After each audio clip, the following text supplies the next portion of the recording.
More than 9 months have passed since the Russian invasion of Ukraine on the 24th February 2022. In this video, we look at the different stages of the conflict and particularly how Russia has adapted its approach over time. Generally, the war can be split into 3 phases. The first phase was from 24th January to 7th of April, which I will call the invasion phase. The second phase from 8th April to 5th September, which I call the artillery phase. And the third phase from 6th September and is ongoing as of recording of this video, that is marked by the Ukrainian counteroffensives. Geographically, there are several areas of operations. For simplicity, we call them fronts. The Northern Front, where Russian forces tried to reach the Ukrainian capital Kiev directly from Belarus. The Northeastern Front, although significantly farther away from Kiev, saw another Russian advance that also was directed against Kiev. The Eastern Front. Here, Russian forces tried to take Kharkiv. The Southeastern Front, which broadly covers the area from Kharkiv to Donetsk and Luhansk. And finally, the Southern Front, where Russian forces attacked from the Crimean Peninsula and the sea. This covers points like Mariupol, Melitopol, Kherson, Mykolaiv, and Odessa. Be aware that the initial invasion was conducted only on 4 fronts. The attack on the Southeastern Front started in April 2022. Let us look at the first phase. Russian forces attacked on 4 fronts. 2 of them were directed against the Ukrainian capital Kiev. These offensives were conducted with armored and airborne forces that likely had the goal to take Kiev, take out the Ukrainian government, or at least decapitate the Ukrainian government command and control capabilities. An initial airborne assault against Hostomel airport near Kiev was successful. However, the Ukrainian counterattack retook the airport, thus preventing further forces being flown in. Another less known airborne attack was also directed against Vasilkiv airbase about 40 kilometers 25 miles south of Kiev. It failed as well. Similarly, the armed forces from the north and northeast headed for Kiev, likely with the intention to encircle the capital. These attempts failed due to Ukrainian resistance. Additionally, the Russian armored spearheads had long and exposed supply lines. As such, Russian forces became bogged down. Around mid-March, Ukraine started a counteroffensive to drive away Russian forces near Kiev. As such, the Russian forces had to change their approach. They needed to protect the supply lines and thus also advance more slowly. On the Eastern Front, the Russian troops tried to take Kharkiv. The battle would last for more than 2 months, whereas the Battle of Izium lasted for 4 weeks until it was taken by Russian forces. On the Southern Front, the Russian advance was more successful than in the north. Several cities were captured in a matter of days. On the 2nd March, the first major city fell to Russian forces, Kherson. Yet Russian attacks against Mykolaiv failed. Although in some cases the successes were also delayed by stiff Ukrainian resistance, like the siege of Mariupol, that started on the 26th February and lasted until 20th May 2022, so into the second phase of the conflict. The first phase saw limited gains for the Russian side, if the assumption is correct that the whole operation was intended to last a few days or even weeks. It was clearly not a success. The capital Kiev, although threatened, was not encircled nor saw major combat. So how did the Russians adapt? The Russian forces switched from a fast advance with armored and airborne forces to a more methodical, slow advance. Additionally, the Russian Air Force in the first 2 days saw limited action, at least according to the data published by the Russian Ministry of Defense, as seen in this chart. In the first 2 days, less than 250 attacks combined against military objects were flown. On the 3rd day, around 600 were flown, as you can see on this chart by Jens Wehner.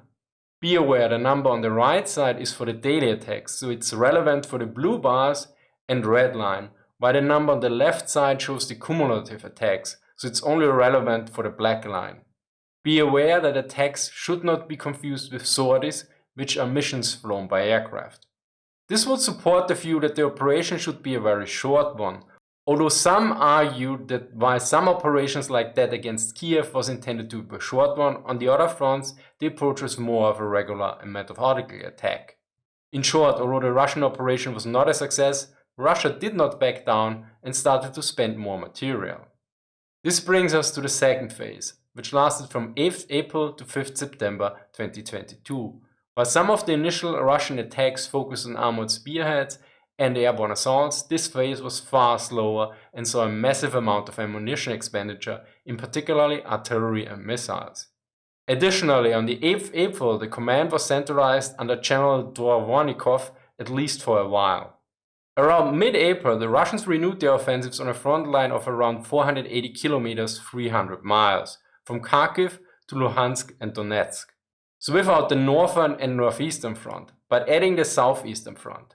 Additionally, Kiev, Lviv, Odessa, Mykolaiv, and other cities were attacked by missile strikes. Note that some of these cities were far away from the front lines. Russia made slow but steady progress, capturing cities like Mariupol, Severodonetsk, and Lysychansk.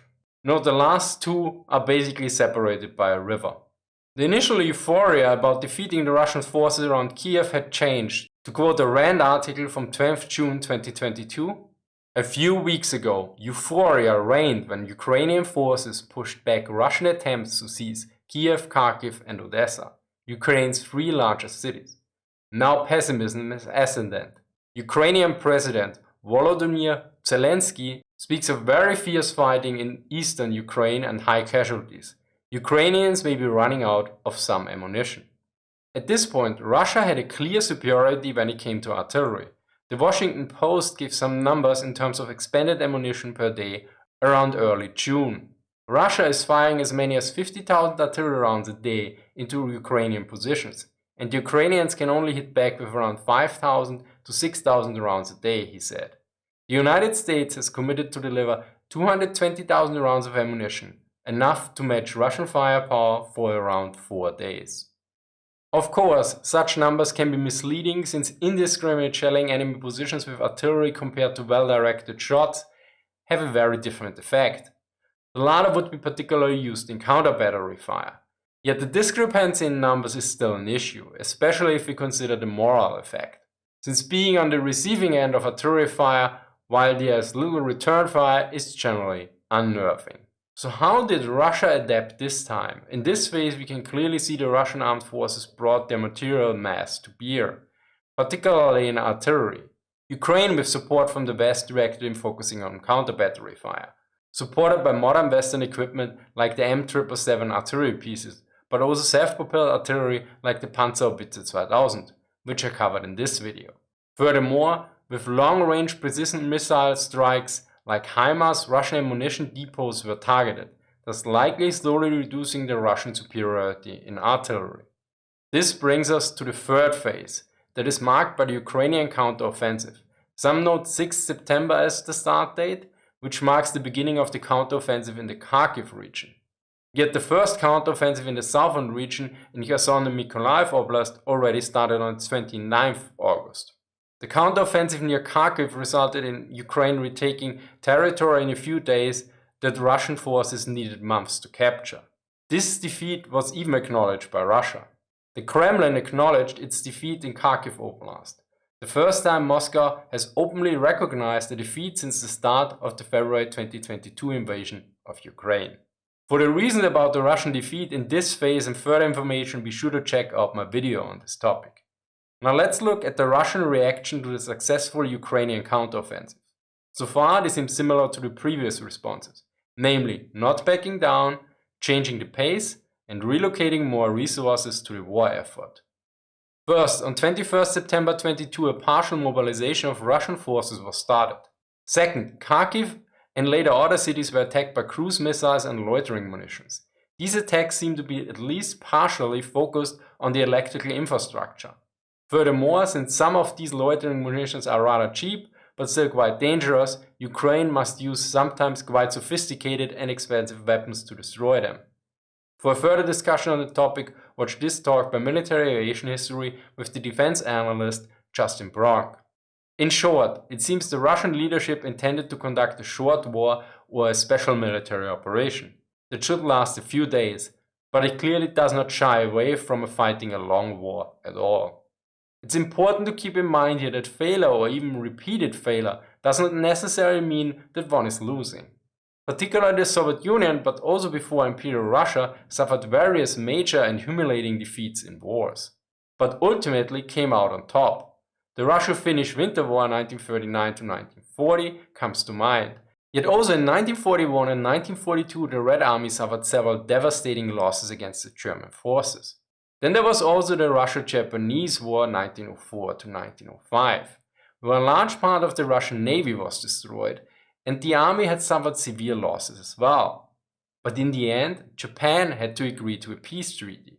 The Japanese public was furious about the treaty, since although the Japanese forces were victorious many times, Japan could not sustain the war due to lack of reserves and a weak economy. These points are similar to what Professor Neitzel stated on 25th October on German TV. In his assessment, he noted that we currently don't see the end of the Ukraine war, but maybe the end of the beginning. Here he is referring to Churchill's statement about the Battle of El Alamein in 1942. He notes about German society: "We are all driven after the desire for peace. Yes, if the Ukrainians have a success, we think, now, success, and then it's all over, and we can focus on the Bundesliga again. But that's not going to happen. After everything we know, after everything the experts say." He elaborates that the threat that Russia will conquer Ukraine is very likely over, yet that the Russians will extend the conflict and try to consolidate their position. A final note: sometimes endurance and the ability to sustain losses is more important than quick victories and/or effective military operations. In my previous video I talked a bit about Russian morale. I focused mostly on combat effectiveness. Yet a friend made a very interesting point. Russian morale might not be particularly high, yet so far it is high enough that Russians are still going to the front to fight and die. Yes, I'm aware that the Russians left their country after the call for partial mobilization, but the question is how large these numbers are, and especially if they really matter in the grand schemes of things. One aspect is apparent: winter is coming. Let's hope it is not as awful as Season 8. Thank you for watching, and see you next time.